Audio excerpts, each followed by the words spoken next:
You were accused of being a, quote, self-hating Jew. What's your response to that quite common yet very serious accusation? Well, my response is a completely rational one. Let's say it's true, for argument's sake, that I'm a self-hating Jew. What does that have to do with the facts? I mean, if Einstein was a self-hating Jew, for argument's sake, that mean E does not equal mc squared? What do the facts have to do with what I am or what I'm not? If I were a self-loving Jew, would that mean everything I say is true? So, Prime Minister Netanyahu is the longest lasting prime minister in Israeli history. It used to be Ben-Gurion, David Ben-Gurion, the first prime minister, but he's been put in the shade, Ben-Gurion, by Netanyahu. If you read the liberal commentators or commentators in the West, every few months, they're predicting the end of Netanyahu's rule. It doesn't happen because Netanyahu, he is a reflection and a representation of Israeli society. He's an obnoxious, narcissistic Jewish supremacist who thinks that only Jews count in God's grand design. Everybody else, the Goyim, as they're called, they have no place in God's grand design except where Israel decides to situate or place them. So the first fact is, we have to bear in mind, he remains even now very popular in Israel. The claim is his standing up to Iran has increased his popularity, but as a general rule. Number two, Israel is a democracy. Were it true that his policies were unpopular, another candidate would emerge. That's the nature of a democracy. Have you heard of another candidate who has emerged by dissociating himself or denouncing Netanyahu's policies? The answer is no. Number three, it's not just the Israeli state. If you look at the Israeli society, I'm not talking about the people at the helm of the state. The Israeli society overwhelmingly supports the genocidal war in Gaza. It's about 95% of the Jewish Israelis, 95. I have the statistics right here. Even I have to say, I was a little astonished when I read the latest numbers.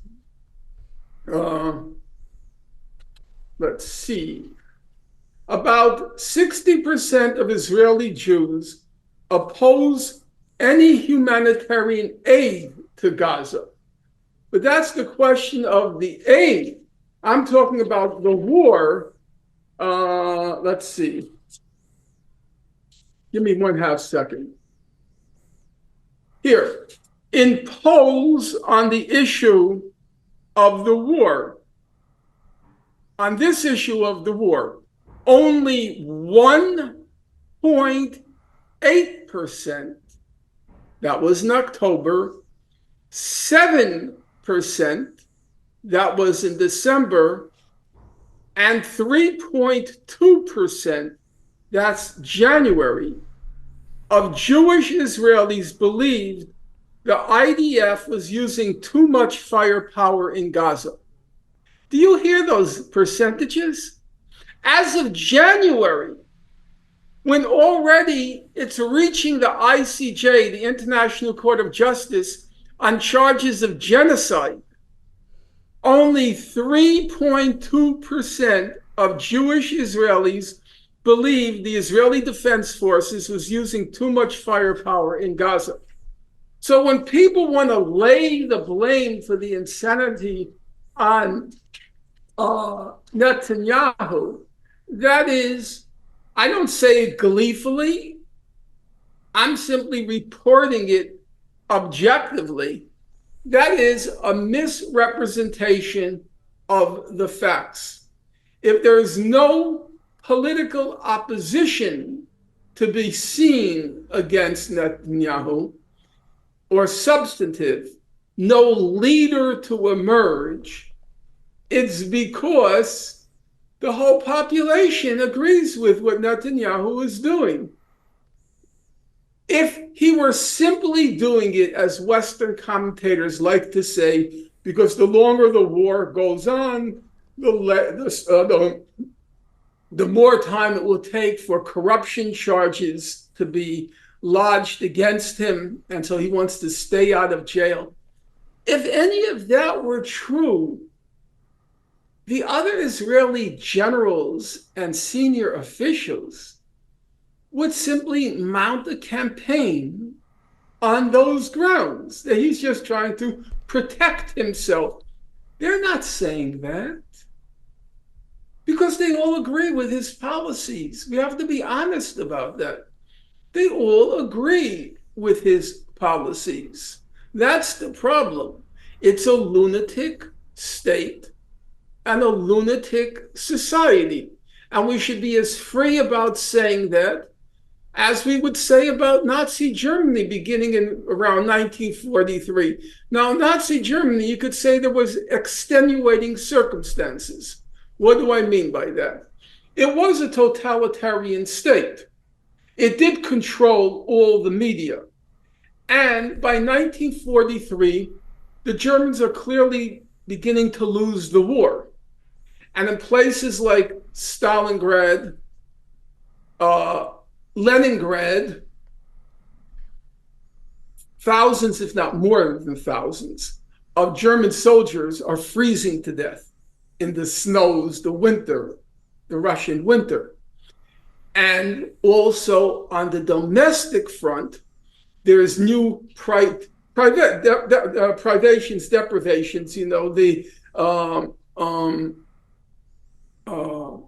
restrictions the German government, because it's losing the war, are putting on consumption and things like that. Okay, and the totalitarian German media, Nazi media, are saying it's all the fault of the Judeo-Bolshevik conspiracy. It's the Judeo-Bolshevik conspiracy, and they're hearing it over and over and over again. So you can understand, I'm not excusing it, I'm just saying factually, you can understand that at some point they've gone crazy and they hate the Jews, and the Jews are causing our soldiers to die in the Eastern Front, and blah, blah, blah, blah, blah. Israel is not a totalitarian state. Israel probably has the highest usage of the web per capita of any country in the world. Now, you could say it's true, the Israeli media are painting a very false picture of what's going on in Gaza. But you know, you're a young man, you know that most young people don't get their information from mainstream media anymore. They get it from the web. Israelis are perfectly aware of what's going on.